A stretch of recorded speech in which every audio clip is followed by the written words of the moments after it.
这个数据很关键。我推测 All right, let's talk about a persistent challenge we all face in cardiology. How do we spot the post-heart attack patients who are at high risk for heart failure, especially when they look completely stable? Well, the answer might just lie in a technology called acoustic cardiography, and today we're going to dive right into the data that backs it up. So here's our game plan. We'll start with the problem, what we're calling the post-PCI blind spot. Then we'll introduce the technology. After that comes the core of it all, the head-to-head data comparing it to our current standard. We'll look at the evidence, and then, most importantly, talk about how to bring this into our daily practice. Okay, let's jump right into section 1. We're looking at this really critical challenge we have with our patients right after a successful PCI. I think this is the question that's on every clinician's mind. The procedure goes off without a hitch, the patient feels great, they're asymptomatic, but a very significant risk could be developing totally silently, right under our noses. And that silent risk has a name: early ventricular remodeling, or EVR. It's a nasty structural change that happens to the heart muscle after a heart attack. And the most alarming thing about it is that it's often completely silent. It's happening in 30 to 60% of our post-AMI patients, making it a major and, frankly, often missed predictor of future heart failure. So why are we missing it? Well, our current tools, they have some pretty practical limitations, don't they? An echo is resource-intensive, needs a specialist, and it's costly. The standard serum BNP blood test, as we're about to see, its sensitivity is questionable. And neither of them are really great for easy, continuous monitoring in those crucial first few days after a procedure. And all of this brings us to a technology that was really designed to fill that diagnostic gap. It actually goes back to basics, just listening directly to the heart's mechanical function. This is acoustic cardiography, and you can think of it as a really sophisticated digital stethoscope. It records the ECG and the heart sounds at the same time to analyze how the heart is working mechanically. From all that data, it spits out a key biomarker, EMATc. Essentially, it's measuring the delay between the electrical signal telling the heart to contract and the actual sound of the contraction. This gives us a direct window into cardiac performance.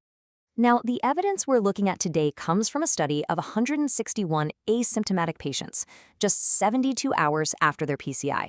The goal was pretty simple: figure out which diagnostic tool could more accurately predict which of these seemingly healthy patients would go on to develop early ventricular remodeling.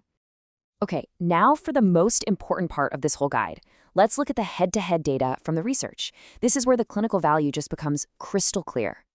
So we're putting the new acoustic biomarker EMATc directly up against the established blood test, serum BNP.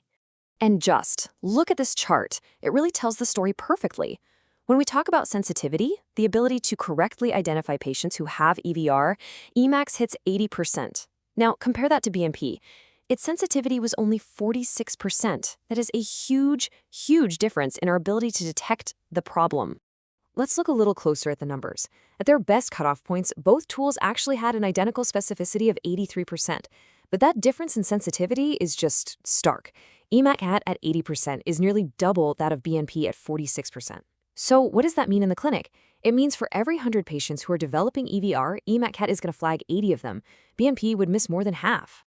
Okay, let's dig just a little deeper and visualize exactly why the data shows such a superior predictive power. So here we're looking at the linear correlation between left ventricular ejection fraction, a key measure of heart function, and our two biomarkers. On the left, you can see the correlation with BNP is, well, it's pretty weak. The dots are all over the place. But now look at the right. You can see a much stronger, much more clinically significant correlation between a declining heart function and a rising EMATc value. And this right here, this is the ROC curve, which shows us diagnostic ability. A perfect test would have an area under the curve of 1.0. As you can see, that blue line representing EMATc achieves an area of 0.89. In the world of diagnostics, that is considered excellent performance. It just confirms its superior ability to distinguish between the patients who will and will not develop EVR. So the evidence is pretty compelling, right? But what does this actually mean for us, day to day? How do we take these findings and use them to improve patient outcomes? Well, the clinical advantages were pretty clear. The test is non-invasive, it's fast, we're talking results in minutes, and it's simple enough to do at the bedside without needing a specialized technician. But most importantly, it gives us better data, which means we can justify earlier, more aggressive interventions for this high-risk patients, with the ultimate goal of reducing those downstream heart failure rates. And here's the workflow. It's really straightforward. For your asymptomatic post-PCI patients, you perform the brief scan. An EMATc value greater than 12.2, that's the magic number from the study, it flags the patient as high risk.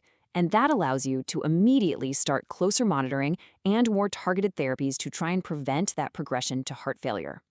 You know, the study's authors really concluded with this powerful, direct statement. And the key takeaway here is that this isn't just some research tool. It's a simple, fast, and effective method that's ready for clinical diagnosis right at the bedside. And that really leaves us with this final thought. With the ability to get this level of insight into a patient's cardiac mechanics, this quickly and this easily right there at the bedside, how might it change the way you manage your post-AMI patients? Maybe even starting tomorrow. Excuse me, what is that? Oh, this is my heart's best friend.